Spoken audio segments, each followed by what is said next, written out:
नमस्कार, jewel trend news में आपका स्वागत है। मैं हूं अशोक शुक्ला और इस वक्त मेरे साथ मौजूद हैं आईबीजे के प्रेसिडेंट पृथ्वीराज कोठारी साहब, जो इंडस्ट्री के बड़े नाम हैं और बुलियन एंड ज्वेलर्स एसोसिएशन के प्रमुख होने के नाते इनकी सारी नज़रें जो है सरकार की गतिविधियों और पॉलिसियों पर लगी रहती हैं। सर, सबसे पहले ज्वेल ट्रेंड न्यूज में आपका स्वागत है।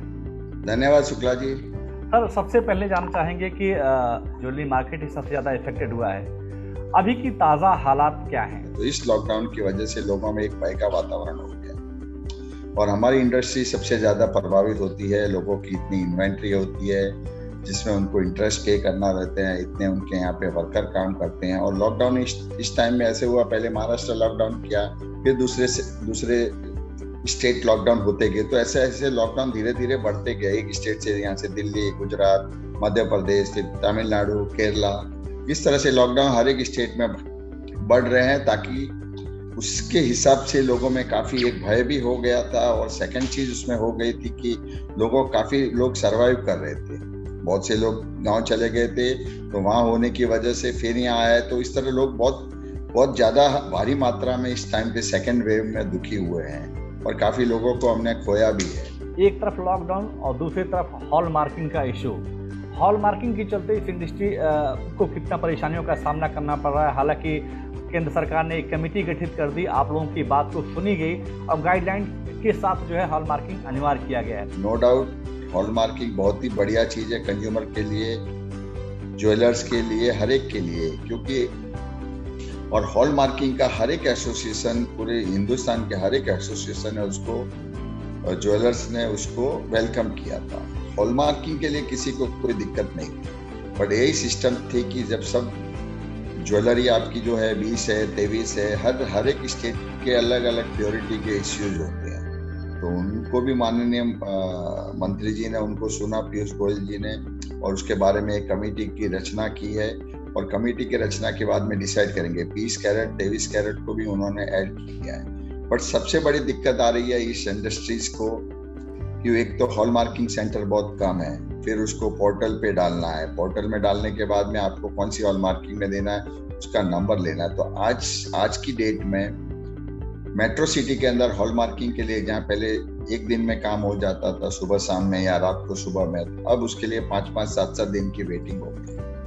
हॉल मार्किंग सेंटर बहुत कम है, प्लस जो ज्वेलरी उनके पास जो पड़ी है 20, 22, 23, उन सबको वापस हॉल मार्किंग करनी है। तो हॉल मार्किंग करने के लिए उतनी पर्याप्त मात्रा में हॉल मार्किंग सेंटर भी नहीं है। तो हमारा यही मकसद था कि एक 6 महीने का एक्सटेंड दिया जाए, हॉल मार्किंग सेंटर को ज़्यादा से ज़्यादा खोला जाए और उसके बाद में हॉल मार्किंग कंपलसरी करना चाहिए। अब हॉल मार्किंग करने के बाद में उसमें HUID कोड भी है, वो कोड को भी मेंशन करना है, तो काफ़ी समय लग रहा है। जो BIS ने जो गाइडलाइन नई जारी की है उसमें बहुत सारे कन्फ्यूजन है, तो उसको लेकर के बहुत सारे झवेरी बाजार की मेरी दुकानदारों से बात की, जो कुंदन ज्वेलरी को लेकर, पोल्की को लेकर के, कि उसका जो है हॉल मार्किंग कराया जाए या बिना हॉल मार्किंग का एक्सपोर्ट किया जाए। तो आपके हिसाब से क्या जानकारी आपके पास है, आप अपने मेंबरों को क्या मैसेज देना चाहेंगे जो कन्फ्यूजन की स्थिति है? सर देखिए, हमने इब्जा की तरफ से लगभग नहीं तो 20 से 22 सेमिनार किए हैं खाली हॉल मार्किंग के ऊपर, हर स्टेट लेवल के ऊपर कर रहे हैं। तो एक्सपोर्ट के लिए बाधा नहीं है, पोल्की है, कुंदन है, उसमें अगर आप बिल में लेते हो तो कोई दिक्कत नहीं है, भले मेंशन उस पर हॉल मार्किंग नहीं कर सकते हैं, क्योंकि उसमें अलग अलग चीज़ें और अलग अलग लोगों की उसमें मैन्युफैक्चरिंग होकर उसको जुड़ के एक चीज़ बनती है। तो इसको बाद रखा है कि पोल्की, कुंदन की ज्वेलरी को हॉल मार्क में नहीं लिया जाए, बट प्लेन गोल्ड ज्वेलरी है, जो भी है 2 ग्राम के ऊपर है, उसको हॉलमार्क किया जाए। हॉलमार्क ही ज्वेलरी ज्वेलर्स अपने दुकान में बेच सकते हैं। अगर हम बात करें चाइना, अमेरिका से, तो वहाँ से रफ डायमंड और जो भी डायमंड की ज्वेलरी हैं उनको बहुत सारी डिमांड है। और ये जो गवर्नमेंट का आंकड़ा आया था कि मई महीने में बहुत अच्छा इम्पोर्ट एक्सपोर्ट देखा गया है, तो कुल मिलाकर के अभी के ताज़ा हालात क्या हैं एक्सपोर्ट और इम्पोर्ट के? कि इक्विटी मार्केट जो फर्स्ट लॉकडाउन में डाउन हो गया था, एकदम 7,000-15,000 से 7,500 पे आ गया था। गोल्ड मार्केट ड्रॉप डाउन हो गई थी, सिल्वर ड्रॉप डाउन हुई। जैसे स्टिमुलस पैकेज अनाउंसमेंट हर एक कंट्री करने लगे, उसके बाद में एक तरफ से रफ्तार से तेजी आ गई है। यूएसए ने 2 बार स्टिमुलस पैकेज किया, $5 ट्रिलियन का, तो उस हिसाब से मार्केट एक रिवाइव हो गया है और जो चीज हम लोग सोच नहीं रहे थे उसका पूरा उल्टा हो गया है। बहुत सी भारी मात्रा में डायमंड का एक्सपोर्ट यूएसए के अंदर हुआ और यूएस मार्केट पूरा उसको एब्जॉर्ब किया और देखते देखते 15-20% की और तेजी ज्यादा आ गई। जैसे रियल एस्टेट में भी हुआ था, फिर उसके बाद में जैसे गोल्ड के प्राइस 57,000 के आसपास में आए तो रियल एस्टेट में बूम आ गई। तो इस तरह की इकोनॉमी की एक सर्वाइव वापस हो गई। बट अब धीरे सेकेंड लॉकडाउन में फिर धीरे धीरे अब फिर से मायूसी आ गई है। बट एक्सपोर्ट के लिए मेरे हिसाब से अभी भी यूएस मार्केट काफी अच्छा मार्केट है, धीरे धीरे और भी खुल रहे हैं। उसके बाद में मुझे लगता है कि डायमंड मार्केट के अंदर रफ की भी शॉर्टेज है, पॉलिश डायमंड की भी शॉर्टेज है, तो धीरे धीरे मार्केट और अच्छी बनती जाएगी। लेकिन स्थिति को देखते हुए बहुत सारे लोग की नौकरियां चली गई हैं। एसोसिएशन के प्रमुख होने के नाते आप उनको क्या आश्वासन देना चाहते हैं? आपकी तरफ से क्या कुछ ऐसा अनाउंसमेंट है कि जिसकी नौकरी चली गई है या जो परेशान में उनको क्या सहयोग करना चाहते हैं?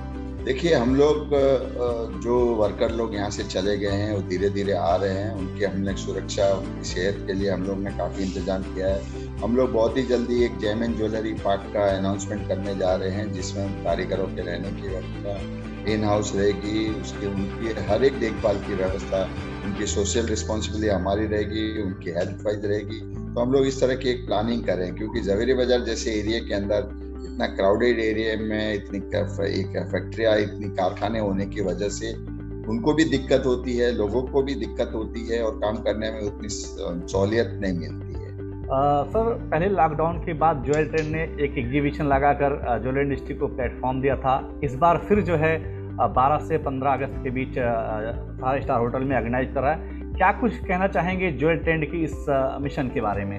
देखिए, जो ज्वेल ट्रेंड वाले जो कार्य करते हैं, जो एग्जीबिशन करते हैं, एग्जीबिशन ही ऐसा माध्यम है जो आप पूरे वर्ल्ड को एक जगह के ऊपर मिल सकते हैं। एग्जीबिशन है, कॉन्फ्रेंस है, ये हर साल जो करते हैं बहुत ही बढ़िया कार्य करते हैं। ये हर 6-6 महीने में आपको करना चाहिए, क्योंकि उससे लोग का क्या है कि बाहर गांव से लोग आएंगे, एक दूसरे को मिलेंगे, खरीदी होगी, नई नई डिजाइन होती है, आपसी तालमेल बढ़ते हैं, नए कस्टमर बढ़ते हैं। तो एग्जीबिशन नो डाउट होना जरूरी है। तो मैं यही कहूँगा कि जो 12 से 15 अगस्त तक का है पीरियड, तो लोग काफ़ी भारी मात्रा में आएंगे, क्योंकि लोग काफ़ी टाइम से खरीदी करने के लिए बेतुर है, क्योंकि आना जाना नहीं रहा एक स्टेट से दूसरे स्टेट में। मैं तो यही चाहता हूँ कि हम इंटरनेशनल मार्केट में भी इसको एग्जीबिशन करें। लाइक दुबई है, हांगकांग है, कोरिया है, बैंकॉक है, वहाँ पे भी एग्जीबिशन चालू करते हैं। तो हम क्यों नहीं इंटरनेशनल मार्केट को कॉम्पिटिट करें? और ज्वेल ट्रेंड एक मात्र ऐसा जरिया है जो कहीं पे भी मूव कर सकता है।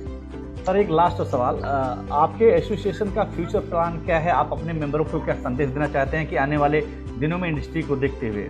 देखिए, मैं तो यही कहना चाहता हूँ कि जो भी है वो एसोसिएशन के साथ में जुड़े रहे। आपकी जो भी दिक्कत रहेगी, आपको कैसे करना है, एसोसिएशन आपके लिए सदा तत्पर है। एसोसिएशन का मतलब ही है कि हम सब साथ जुड़ेंगे। तो सरकार एसोसिएशन को महत्व देती है, नहीं कि इंडिविजुअल आदमी को। आदमी कौन है उससे महत्व नहीं रहता है, बट एसोसिएशन का एक खुद का महत्व रहता है। तो आप लोग इब्जा के साथ में जुड़िए, और आपकी कोई भी ऐसी चीज है जिसमें आपको लगता है कि हमें यहाँ दिक्कत आ रही है, तो हम आपके साथ में खड़े हैं। तो सर, आपने जेटी न्यूज को समय दिया, आपका बहुत बहुत धन्यवाद। तो ये थे हमारे साथ IVGA के प्रेसिडेंट पृथ्वीराज कोठारी साहब, जिन्होंने साफ साफ अपने जो मेंबर्स हैं उनको संदेश दिया कि हॉलमार्किंग से डरने की ज़रूरत नहीं है। ये एक अच्छा सिस्टम है, इसको सही तरीके से अगर आप अपने दुकान में लागू करते हैं तो जो बड़े प्लेयर हैं, जो बड़े शोरूम के मालिक हैं, आप छोटी दुकान लेके बैठे हैं, दोनों की प्रायोरिटी में कोई विशेष ज़्यादा अंतर नहीं होगा। आपका भी बिजनेस अच्छा खासा होगा।